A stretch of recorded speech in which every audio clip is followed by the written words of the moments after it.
And welcome everyone to another Smart Money Circle episode. I'm Adam Sarhan. With me today is Andy Heyward, who's chairman and CEO at Kartoon Studios. Ticker symbol is TOON. Andy is a multi-Emmy award-winning producer, has created just about every show that children watch or has a 6 degree of separation to it. Andy, from a personal level, I want to say a very big heartfelt thank you for all your work, everything you've done and everything you're doing. I'm very excited to speak with you today, and thank you for coming on the show. Thank you. My privilege to be here. So, Andy, I always like to begin. Can you please tell us your story and how you got to where you are today? Oh, my goodness. Well, I graduated from UCLA and began to pursue a career as a writer. My first job was at Hanna-Barbera Studios, working for Joe Barbera, but not as a writer, though I wanted to be one. The only job available there was cleaning the warehouse. So I started working at Hanna-Barbera, and little by little, I was able to submit my ideas and get them in to Mr. Barbera. And one day I was fortunate that he brought me into the apprentice writers program. One thing led to another, and that season I ended up working on all of their shows. And the next season I was a staff writer, and the next season I was a story editor, and the next season a producer. So there I worked on Smurfs, Scooby Doo, Flintstones, Yogi Bear, all of the Hanna-Barbera products. And eventually I felt I could start my own animation company. I had an opportunity to do something with a group in France that wanted to enter the US market. I spoke French, and they invited me to come to work with them, moved to Paris, and this was called DIC Audiovisual, spelled DIC. And the first show I created for them was Inspector Gadget, and that took off. And then it led to me eventually buying the company and growing the company. And about 5,000 half hours later, it produced Inspector Gadget, Dennis the Menace, Heathcliff, Alvin and the Chipmunks, Real Ghostbusters, Super Mario Brothers, Sonic the Hedgehog, Care Bears, Strawberry Shortcake, Madeline, Captain Planet, G.I. Joe, Teddy Ruxpin. So really eventually sold the company to the Walt Disney Company, worked inside the Disney Company for several years, and subsequent to that, left to start a new company, which I wanted to be more sensitive to how children are consuming media in the digital age today, and at the same time focused on what I call content with a purpose, programs that have more positive value to them. I didn't want to do just another 12 pounds of pastrami, but I have 6 kids, so I'm very thoughtful and sensitive to what is consumed by children today in the world, and the responsibilities, the awesome responsibilities that those of us in the children's entertainment business have to bring content that kids can learn and grow from, as well as be entertained. So the first product we started with was with Warren Buffett, who I got to know when he was the largest shareholder of the Walt Disney Company. And he wanted to do something with children's literacy, financial literacy. So we did a show called The Secret Millionaires Club. And it taught kids lessons in finance and whatnot. And that just kind of led to us growing and where we are today. The company became named Genius Brands. We subsequently rebranded it Kartoon Studios, ticker symbol TOON. And we've invested and invested and invested in growing this company. And we're in a very exciting place today where we have two of the most important brands of all time that we have focused on, and we will be focusing on for the next couple of years as we build value. That one is Winnie the Pooh, where the copyright expired a couple of years ago, and we jumped in immediately with our own version of it, with an extraordinary team of talented people that many from the Walt Disney Company, but also from Hasbro Toys and from DreamWorks and other places. And the other is Stan Lee. I'm very privileged to Stan was a mentor and very close friend. And when he passed away, we have now we're the steward of his his legacy. We control his name, his signature, his voice, all of the IP he left after Marvel through our controlling interest in Stan Lee Universe. And we will be rolling out shortly the very first of these products called the Excelsiors. For those of you who don't know the Excelsiors, it's a superhero team that Stan developed with Michael Uslan shortly before he passed away. And the largest group of superheroes he ever put together. He once said to me, where the Avengers leaves off, that's where the Excelsiors begins. So we're very excited about that. And then we have our cartoon channel, which we have launched in the US and worldwide. We've invested in it for 4 years, a streaming service, and it finally turned a profit this year, which sounds weird, 4 years investing in a turned profit. But if you follow Netflix or any of the other streaming services, it's a long time before they become profitable. Netflix, I think, took 6 or 7 years. In any case, it's now doing terrific. If you go inside the Apple App Store and you see the rankings, the user rankings, we rank #1 ahead of Netflix, ahead of YouTube Kids, ahead of Disney Plus, ahead of Max, ahead of PBS Kids, 4.9 out of 5 stars ranked by all the users. So it's growing. We're in, I believe, about 60 territories right now. And we're very focused on building value for the future. And that's where we are at this moment. We have a production group in Canada that produces work for hire, largely, not completely, and we also produce for other parties there. So we produce the #1 kids show in the world there, Coco Melon. We also produce the #1. Sometimes, not always, week in, week out, it changes. But one of the #1 shows on Netflix called Unicorn Academy, which we do for Spin Master Toys. We also produce for Disney there, Super Kitties, one of their top series on Disney Channel, Disney Plus. So we're very busy, and the future is really where we are focused with Stan Lee and with Winnie the Pooh. Winnie the Pooh is it's the most successful children's brand of all time.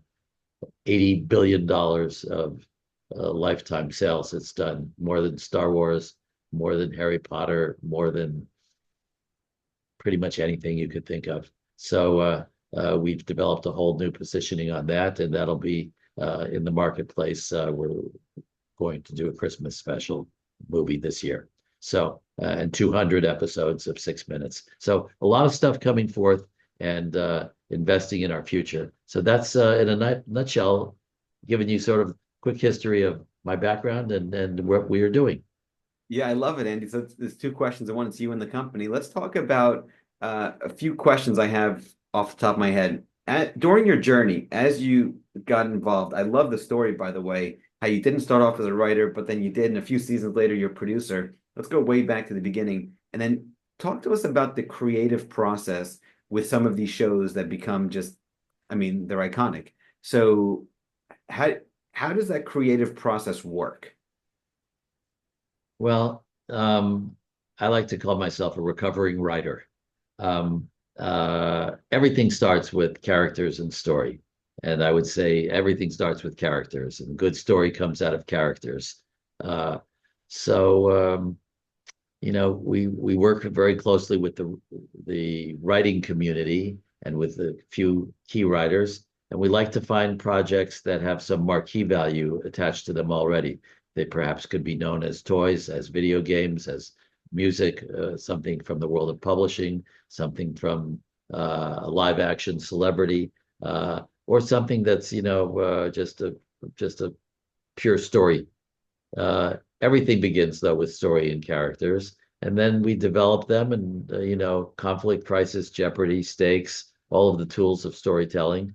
And once we have something that's developed in a proper way, we oftentimes will do a pilot episode and bring it to market. Or if it's something that we believe in strongly and has a strong existing track record in some other form, then we take it straight to series. Got it. That makes sense. So is it do you have a lot of trial and error before you actually launch, or is it, hey, you just know when you know, like you see a good storyline, good characters, good story, and then Yeah, how do you yeah. know when that magic strikes, like the Inspector Yeah. Gadget? Well, Jet? there's no magic formula, and if we did have that, everything would be hits and there would be no failures. Right. So, uh, I think the closest thing you can do is really stay close with your stories. When I meet with writers and I interview writers for our shows, I ask them what they read. And if they've read the classics, that's important to me because then I feel they have a good understanding of storytelling and what will resonate with people. What I liked so much about Winnie the Pooh, A. Milne's Winnie the Pooh, is the sort of gentle wisdom inside that property. It's timeless, it's international, it's evergreen. The characters are models of neurodiversity. They're all special, but they live in a special world that celebrates, it's an oasis of goodness. It celebrates kindness, friendship, family, loyalty, love, values that we need more and more of these days in our world. And certainly there's a lot of stuff out there for kids on YouTube and the internet that's wrong and inappropriate. We're very sensitive and thoughtful to this audience we serve and want to make sure that the language is correct, that there's no violence, there's no inappropriate role models, there's no negative stereotypes. These are all things that need to be, part of all the storytelling and work we do. I love that. And then let's talk about risk management. How do you handle risk, Andy? And what are some mistakes you see people make with respect to risk management? Well, it's important to always make sure you have enough cash. I've run a business my whole life, and we've had many successful brands. Many of them have been billion-dollar brands. Uh, but you need to make sure that you manage your cash closely. When I started off, I would never look at P&L or I would never look at earning statements. I'd look at cash. I always say you can't go to Ralph's or Publix and I buy a love it. dozen eggs with a P&L. You've got to have cash.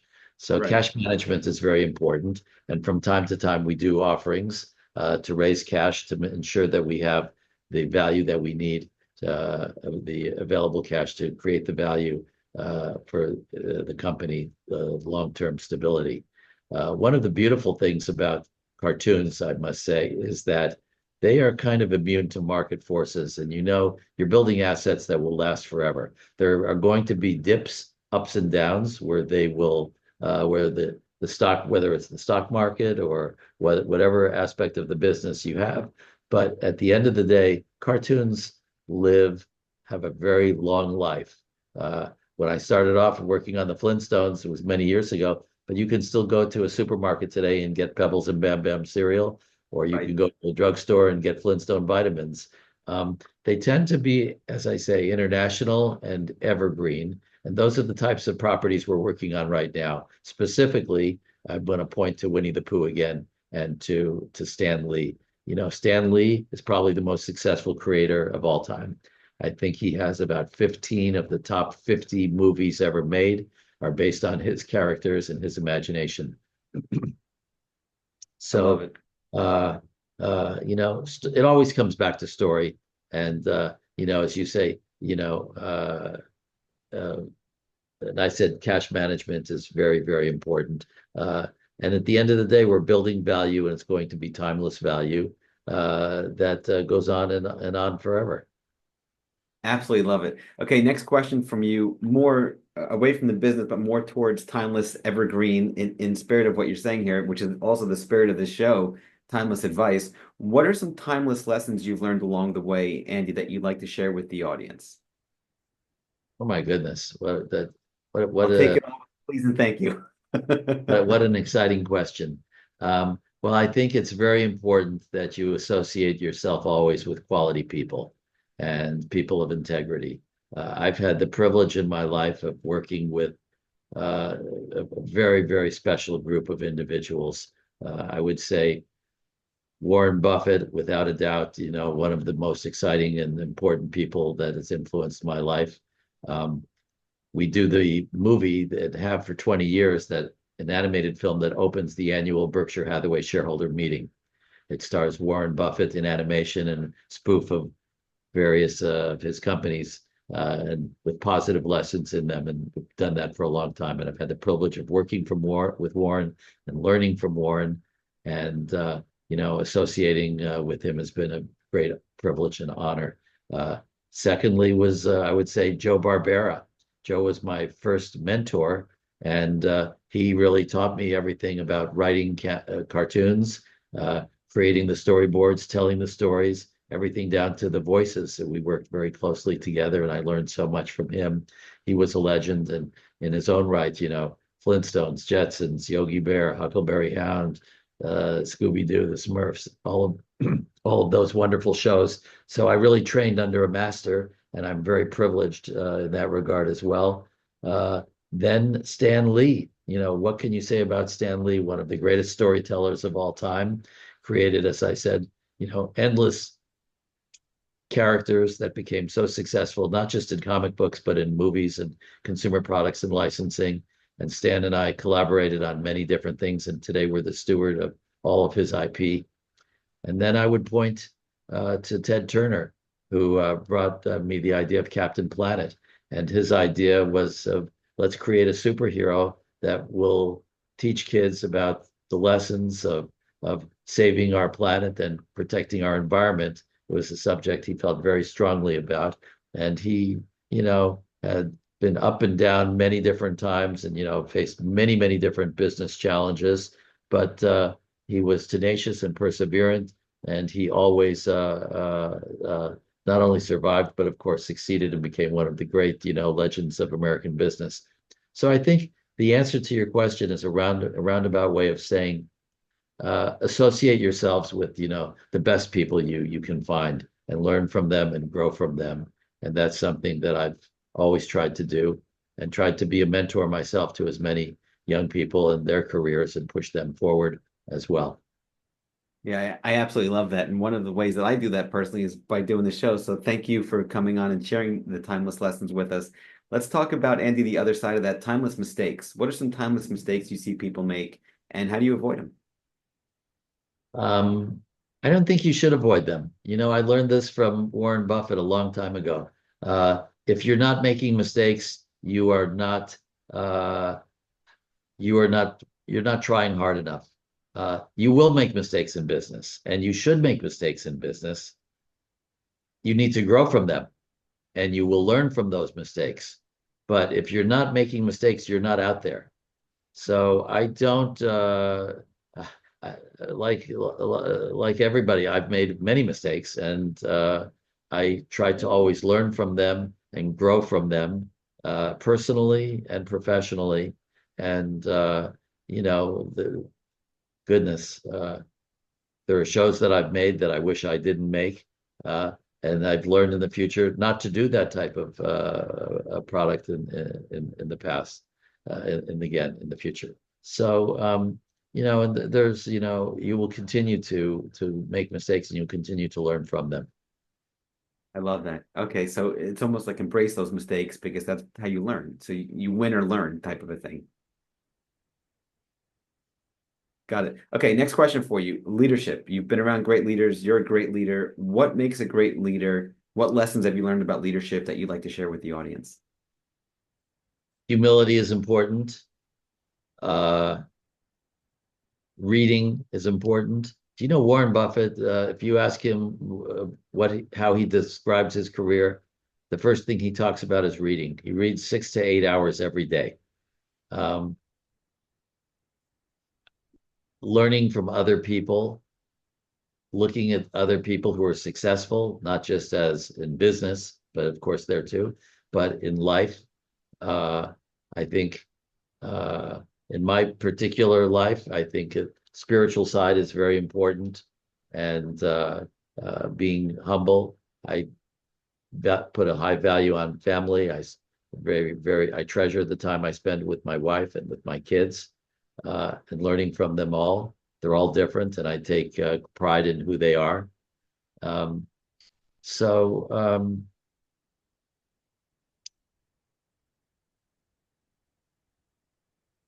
I think those are the key points that I would point to. Okay, wonderful. And then how about adversity? How do you handle adversity, and what are some obstacles that you had to overcome along the way? Wow. Adversity is, like mistakes, you need it. You need to have adversity in life. It will come, and you need to be perseverant. You need to be tenacious. In my personal case, faith is very important to me. Family is very important to me. And I think as you go through adversity, you know that you will come out on the other side. And just you need to be honest. You need to recognize that there are ups and downs, and you persevere. And if you have a good in business, if you have a good model, then at the end of the day, you're going to succeed. I've had many times where our stock has been down at one time or another, and I've questioned, should we try this or try that? And when I talk to Warren, Warren reminds me, the stock market, you don't look at the stock market. You've got to keep your eye on your blocking and your tackling and run your business to create value. At the end of the day, the stock market will recognize that value. I look at, what we're doing and creating important, timeless IP that will endure and last forever. And the value will come from that. And eventually, of course, the stock market recognizes and follows that value. Sometimes it takes a little longer. Um, Warren Buffett says that the stock market is a very emotional friend. One day it's happy, one day it's depressed, and you cannot be engaged with that. You need to run your business like the stock market is going to be closed for the next 20 years. Yeah. And that is something I've learned so much from Warren, and that's certainly one of the lessons I take to heart. Yeah, I fully agree. So I wrote a book, and the whole idea is to take the emotions out of trading or out of investing, if at all possible. And in it, I cite Warren's. I read his annual letters. Huge fan. And the great American, the American tailwind is what he calls it. He's so humble, and he cites his success for the American tailwind. So I include that in the book and say, whatever you're doing, whatever approach you want, fundamentals, technicals, up and down, left and right, just figure out how to capture that great American tailwind, because it's next level genius. I absolutely love that. Okay, Andy, final question for you. What's the best piece of advice you'd like to give the audience or your 30-year-old self? Well, you got a lot of very good questions, Adam. I have to Thank you commend, kindly. I have to commend you. Thank Um, you. I think, the best piece of advice that I would say is live your life with integrity, work hard, be honest, create values, honor your friends, honor your family, honor yourself. I always tell my kids, you will never read something in the paper that will make you embarrassed or ashamed of your parents. That is so powerful. That is honor yourself. That is so powerful. Well, Andy, thank you so much for taking the time. Ticker symbol is TOON. Hopefully, we'll have you on again soon. This was really, really fantastic. And I know there's a lot more towards, in the future, what you have going on. So I'll be following, I'll be watching, and absolutely just brilliant. Thank you so much for taking the time. Thank you so much, Adam. Pleasure to be here.